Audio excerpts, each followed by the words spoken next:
even if you are not planning to grow anything from seed, you might, or you probably have some houseplants. So there are things you can do with them also. What I typically do during the winter is just keep the plants watered. I don't fertilize at all because everything needs time to rest.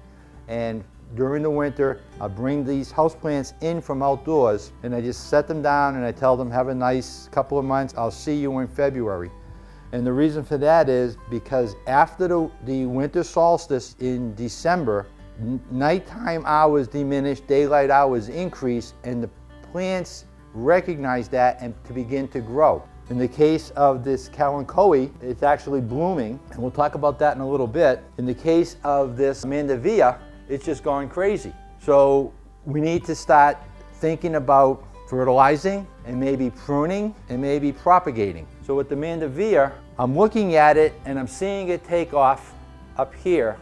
But then when I look down below, I can see at these nodes where the leaves meet the stem, I have new growth coming in and will produce more flowers during the summer. So my game plan here is to cut these stems back as far as I can. In the case here, I'm going to take it down to this node where these two leaves are.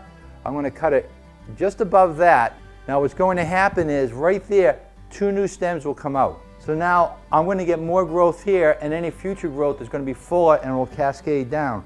I'll fertilize this and that will stimulate even more growth and may even get some blooms before March, before I put it outdoors. The same thing with the Kalanchoe, which by the way has a common name called Widow's Thrill. The widow is excited. So what does that tell you about this plant? Is it poisonous maybe? This is already bloomed, which is great. The energy that's in the soil, any nutrients, are being drawn from the soil for these flowers. So I need to fertilize this. But in the meantime, I have all this growth right here. So what I can do is cut it right there and right there. And I can take these cuttings and root them. So let's walk over to the table.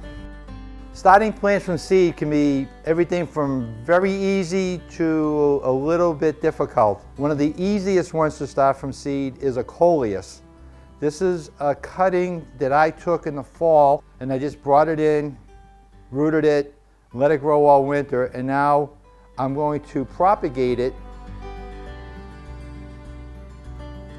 So I have multiple Coleus for outdoors, planting outdoors. So what I want to do is just snip away all of the upper leaves.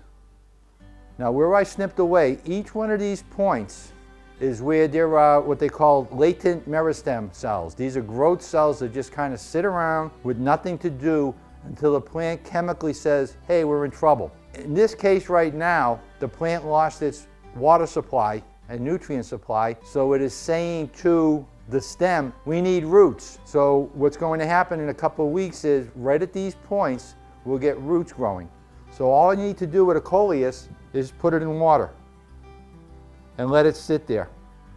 In a couple of weeks it will root and then you can transfer it to a smaller pot. The cool thing about this, it is so easy that sometimes you just get lucky. That's the easiest. On the other end are the succulents like the Kalanchoe.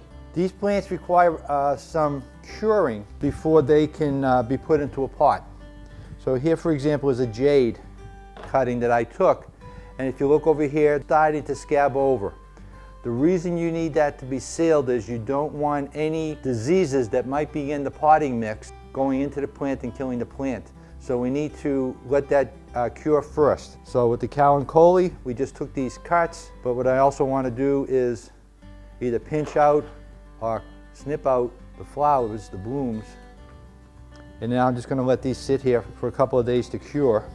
Once they've cured, I'll take a potting mix. Potting mix has a lot of peat moss in it, and it also has perlite. Perlite is volcanic powder. This does not absorb water. It aerates the soil, it makes it a lot looser. So a potting mix for doing something like a succulent, you want to have as loose and friable as possible, and you get that by mixing a potting mix with perlite. Once you have that mix, so you pinch off the leaves, put a little hole in the middle, get it in, water it in, but here's the key.